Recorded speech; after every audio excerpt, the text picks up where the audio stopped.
Hello! Aujourd'hui, j'ai envie de te partager une histoire qui me tient particulièrement à cœur. C'est l'histoire du nom de mon entreprise. J'ai toujours voulu être indépendante. Je ne savais pas vraiment comment ni dans quel domaine, mais j'ai toujours su qu'un jour j'aurais ma marque et mon entreprise. Et déjà à 15-16 ans, je rêvais de pouvoir voter parce que j'avais hâte de choisir les dirigeants qui allaient m'ouvrir la voie vers l'entrepreneuriat. J'entends par là que j'entendais les discours des politiques en période électorale et j'entendais des termes comme création d'auto-emploi, développement d'activités, favoriser la croissance, et tous ces termes résonnaient déjà en moi comme une espèce d'évidence. Et je me souviens qu'à l'époque, j'avais cette conviction profonde que mon simple vote avait effectivement le pouvoir de faire la différence dans l'avenir. Et maintenant que j'ai reconnecté avec cette adolescente qui croyait tellement sincèrement au champ des possibles, j'adore m'inspirer d'elle parce que c'est elle, la première version de moi, qui a cru que je pouvais changer le monde. Durant mes études secondaires, je ne savais pas trop ce que je voulais faire et je suis passée de coiffeuse à psychologue, à parfumeuse, à artiste. Et puis finalement, je ne savais pas quoi, clairement. Mais par contre, je savais comment. J'allais être ma propre patronne et j'allais avoir ma propre entreprise. À 18 ans, au moment de choisir mes études supérieures, c'est vraiment le graphisme qui s'est imposé à moi comme une évidence. En fait, au départ, j'étais partie sur la psycho et puis plus la fin des vacances approchait et plus je sentais vraiment que ma place était ailleurs. Et même si ma maman n'a pas toujours compris mes envies et que ça lui faisait même carrément peur, j'ai vraiment eu la chance sur ce coup-là qu'elle me suive dans cette aventure du graphisme. Et nous sommes allés ensemble visiter cette école qui me semblait vraiment être une espèce de temple sacré. Et à l'époque, quand nous sommes rentrés dans l'établissement, il y avait une jeune fille qui était assise par terre avec son ordinateur sur les genoux. Et en fait, elle m'a tellement inspirée. C'était vraiment ça que je voulais faire, c'était impacter le monde avec des images merveilleuses en étant assise par terre. Et je voulais vraiment être comme cette jeune fille. Et donc, bah, c'était parti. Et je pense même que mon inscription s'est faite le jour même. Et pendant ma première année, j'ai très vite commencé à penser à un nom pour ma boîte et j'avais choisi de l'appeler Sazine, pour Sarah Assazine, son petit grain de folie. Pourtant, même si j'adorais vraiment ce que je faisais, c'était pas aussi fluide et facile que je l'avais imaginé. J'avais la sensation de venir d'un autre monde avec mon bagage de maths fortes, sciences éco et absolument rien comme bagage ou connaissances artistiques. Et contrairement à l'adolescente que j'étais, mes certitudes et ma confiance en moi avaient déjà considérablement diminué. Et j'ai beaucoup remis en question mes choix, mes idées, et je remettais surtout beaucoup en question les décisions qui étaient censées me concerner dans les mains d'autres personnes. Par exemple, ce nom, Sazine, ma maman trouvait que ça risquait de faire fuir les potentiels clients à cause de cette folie, que ça pouvait faire peur et évoquer de l'inconstance, et comme c'était plein de bon sens, j'ai préféré laisser tomber le projet. Avec mes études de photo, il y a une microflamme qui s'est rallumée en moi et si je pouvais quand même y arriver. Peut-être pas en graphisme, mais en photo, ou les deux. Et j'ai donc transformé le nom de ma boîte en Saz, S-A-Z, pour garder ce petit grain de folie incognito. Par contre, je trouvais que Saz, c'était un peu court, et donc j'ai essayé d'ajouter art, univers, mais rien qui me fasse réellement vibrer. Et comme j'étais incapable de me fixer sur un nom, bah, pas de nom, pas de logo, pas de logo, pas d'entreprise. Après tout, j'étais quand même graphiste et je savais l'importance d'une identité visuelle solide.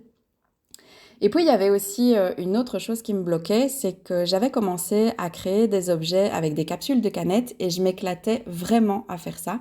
Et contrairement à la photo ou au graphisme où je remettais sans cesse en cause mes connaissances, mes choix artistiques, etc., etc., avec mes sacs, entre autres, j'étais comme libérée. Je laissais vraiment ma créativité s'exprimer et lui laisser libre cours. Et c'est à cette période que j'ai vraiment ressenti ce qu'était la liberté créative et le plaisir de s'abandonner et de faire confiance à ce qui émerge. C'est d'ailleurs pour ça que la collection de sacs du défilé sauvage m'est si chère et que tu n'achètes pas un sac mais que tu l'adoptes. C'est parce que c'est vraiment cette confiance en cette inspiration.